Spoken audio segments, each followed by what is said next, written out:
Hello there guys, what is going on? Son of Chelsea back here again for my rational perspective on England 1, Croatia 0. England win their first Euros game this summer. It's the first time we've ever done that in the group stage. A big 3 points, a big start to the campaign. Gareth Southgate got a lot of stick pre-game in terms of some of the decisions he made in the starting lineup, but was fully vindicated. Raheem Sterling, Raheem Sterling scoring, I think, his first goal at a major tournament for England. A massive winner for him, a massive moment for him, but it was such a positive performance that gives me so much hope this summer, and I'm sure England fans out there too. So we're going to get into my thoughts on the lineup, my thoughts on the performances, and just where England can go from here at the Euros this summer. Before we do, make sure to smash that like button, subscribe if you're new. Going to be, of course, covering England across the Euros this summer. Let's hope they go pretty far. And of course, I do my Chelsea content pretty much daily, so news, reviews, all that good stuff. So make sure you stay tuned for that, subscribe, notification bell. And I also want to say a massive thank you to Fanslide, the first in-play fantasy football game, for sponsoring and supporting all of my England content this summer. The link is in the description box below. Get involved, free to play. It's a great game. I'm not a massive fantasy football player myself. What I love about Fanslide is it's not that sort of like long-term commitment. It's in play. It uses Opta stats, and there is a strategic element to it. You have to pick players as the game is going on. Free players, get involved. You can bring your mates along too and compete against them. You can compete against me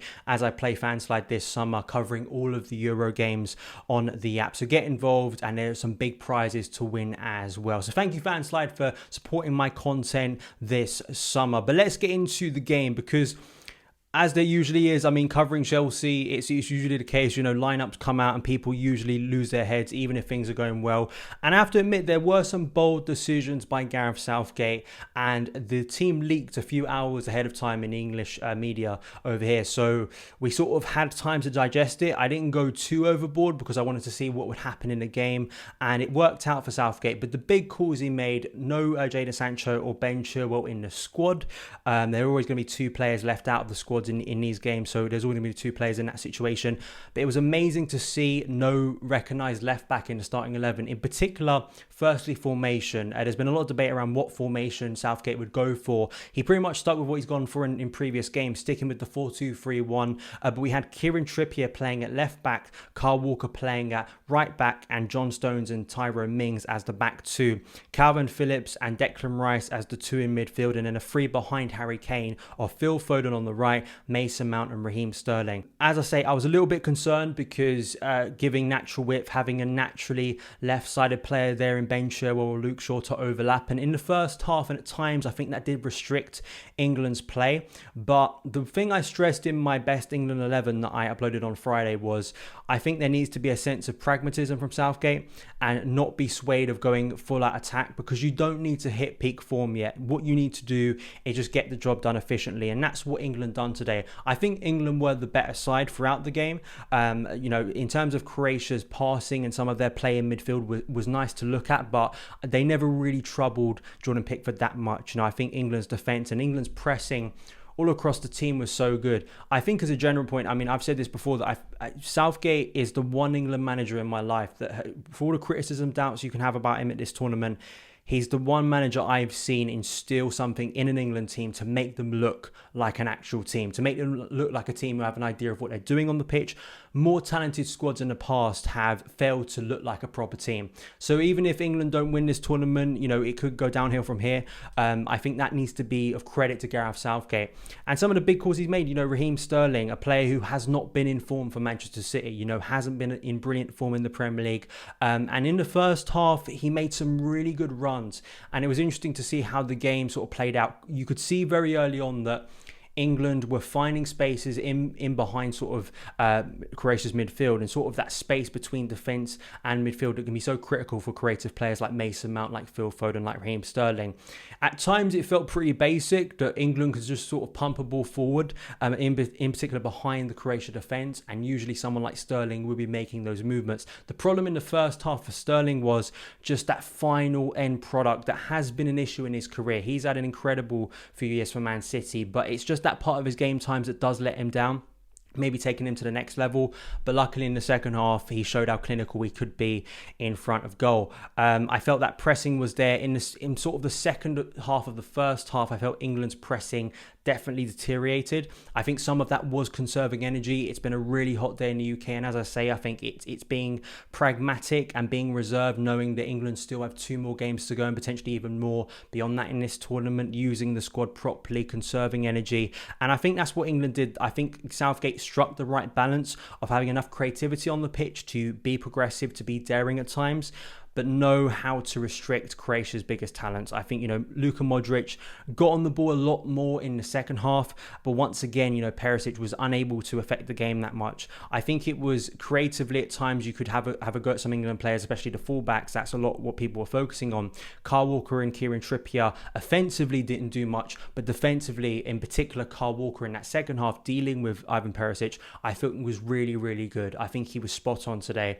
I think he done everything he needed to do. And it was just, in particular, those midfield two, which I think in particular Kalvin Phillips was brilliant today. I think he's my man of the match, despite, of course, Sterling scoring the goal. I think overall, Kalvin Phillips, who wasn't a player I would have in my starting 11. I was talking about Jude Bellingham, so much excitement over Bellingham and who was going to fill sort of Jordan Henderson's place. But Phillips today, of course, he sets up the goal, but it was his all-round central midfield play that was so impressive. The way him and Rice worked together as a pair, I thought was really good. Rice very much was the deeper of the two for a majority of the game until England was sort of holding on to their lead in those last sort of 15 minutes.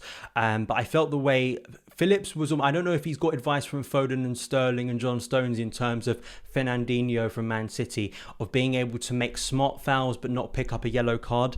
All things you need to do, breaking up Croatia's rhythm. That was something England did not do back in Russia in 2018, breaking up their rhythm of short passing. The likes of Kovacic, the likes of Luka Modric, who likes to get those short passes, get them in the flow, get them up the pitch and create something. And I think Kalvin Phillips was brilliant for that. But also as kind of an advanced number 8 at times, really joining that sort of attacking 4 at times and making those runs, asking more questions of the Croatia defence. And the run he makes for the goal itself was simply wonderful. I think what I enjoyed most about watching the goal back again was it almost felt like Phillips was playing at a different speed, sort of a slower speed, but was in so much control there, sort of balanced himself, looked up. There was a lot of runners, but found the perfect pass to Raheem Sterling, sort of drifting out of space, not going too wide. It was a really good run from Sterling, the composure there to finish it off too. And I think Phillips now has asserted himself as a key midfielder for Gareth Southgate, and he's had a really good couple of years for Marcelo Bielsa. I'm sure Bielsa's had a massive impact on his game.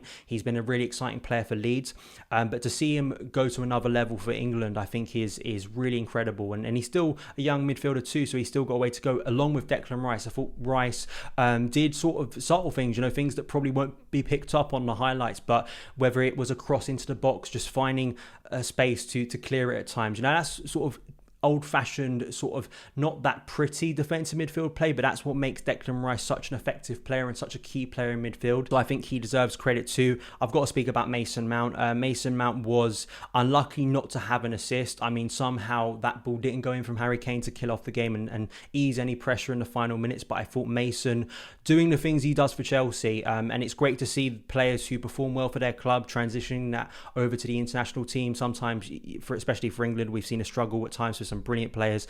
Mason finding those pockets of space, driving on the half turn, winning fouls, but then the ball in for Harry Kane was so good. There was a few times for Mason that he picked up the ball and thread a pass through that I thought was so impressive. So quite clear. Mason as well pressing from the front. That's something that Mason does so well for Chelsea and for Thomas Tuchel, and he's doing it for Gareth Southgate, and why he's going to earn a lot of minutes. Unfortunate for Phil Foden, who sort of drifted out the game. He hit the post in the early moments, and it felt like that could have been a massive moment for him. Unfortunately, most of England sort of attacking came down the left a lot of the time, so I think that limited Foden's game. He was definitely getting doubled up a few times.